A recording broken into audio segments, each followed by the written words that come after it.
जयकान्ताय कल्याणदयेणदयेऽर्थिनां श्रीवेङ्कटनिवासाय श्रीनिवासाय मङ्गलम् वैकुण्ठविरक्ताय स्वामी पुष्करणीगणे रमया रममाणाय गणेशाय मङ्गलं मङ्गलं चक्रराजाय महनीयगुणापद्मनाभगराम्भोजपरिष्काराय मङ्गलं मङ्गलाजातनवरे मदाचार्यपुरोगमे सर्वेश्वपूर्वैराचार्यैः सत्कृतायास्तु मङ्गलम् गोविन्दा जय बोल महालक्ष्मी माई की जय। अनया ध्यानावाण षोडशोपचार पूजा वायदश्री पंचकलशस्य देवता सुप्रीता सुप्रसन्नाः वरदा भवन्तु। ओं धन्वनागा धन्वना जुञ्जयेम धन्वना देव्रा समदो जयेम धनुशत्रोरवकामं गृणोतु धन्वना दर्वास्तु मा विद्विषावहै। ओम शांति शांति शांति। ओम अथ पुरुषो ह वै नारायणो कामयतः प्रजा सृजेयेते नारायणात् प्राणो जायते मनस्सर्वेन्द्रियाणि च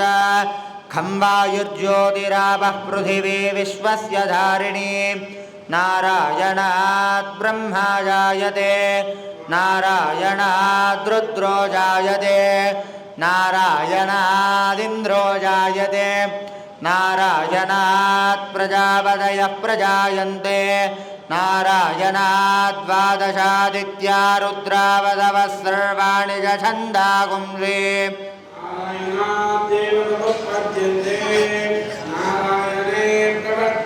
भूतस्तमेकं नारायणं कारणरूपमकारपरब्रह्मो एतदथर्वशिरो योधीते प्रातरधीयानो रात्रिकृतं पापं नाशयति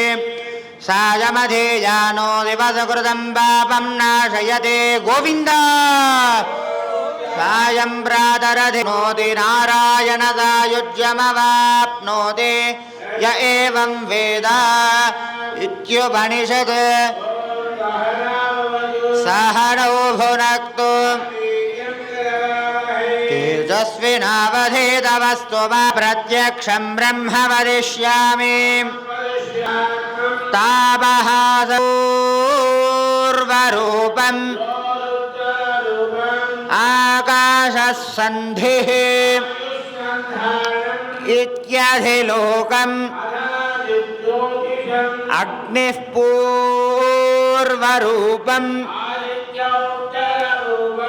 आपसन्धिः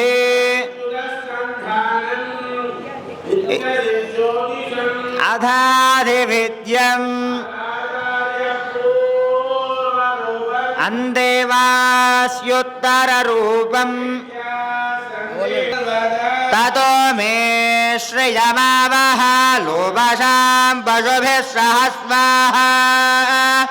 आवायन्तु ब्रह्मचारिण धूपवाघ्रापयामि ॐ मूर्धानं दिवो अरतिं पृथिव्या वैश्वानरभृताय जातमग्निं कविगुरुं राजमतिथिं जनानामासन्नापात्रं जनयन्त देवाः साक्षात् प्रत्यक्षदीपं सन्दर्शयामि दीपं सन्दर्शयामि उल्लासवल्लवितपालितसप्तलोके निर्वाहकोलगितमेह कटाक्षलीला श्रीरङ्गहर्म्यदलमङ्गलदीपरेका श्रीरङ्गराजमहिषी प्रियमाश्रयामः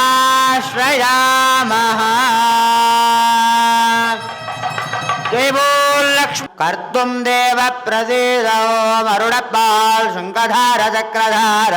सहस्रधार भट्टर मंगलवाद्यं गोविंद गोविंद ओम हिरण्यवर्णां हरिणीं सुवर्णरजतस्रजां देवी बुभक्मये श्रीर्मा देवीर्षदां पां सुस्मितां हिरण्यप्राकारामार्द्रां ज्वलन्तीं तृप्तां तर्पयन्तीं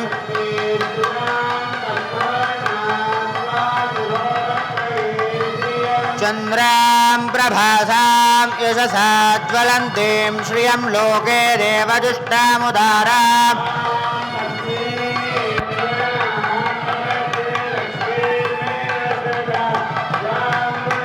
आदित्यवर्णे तपसोऽधिजातु तोऽस्मिराष्ट्रेऽस्मिन् कीर्तिवृद्धिं ददातु मे भासामलां ज्येष्ठावलक्ष्मीर्नाशयाम्यहम् अभूतिपदवृद्धिं च सर्वां निर्णद मे गृहात् नित्यपुष्टाङ्करीषिणीम् ईश्वरीं सर्वभूतानां त्वामिह भक्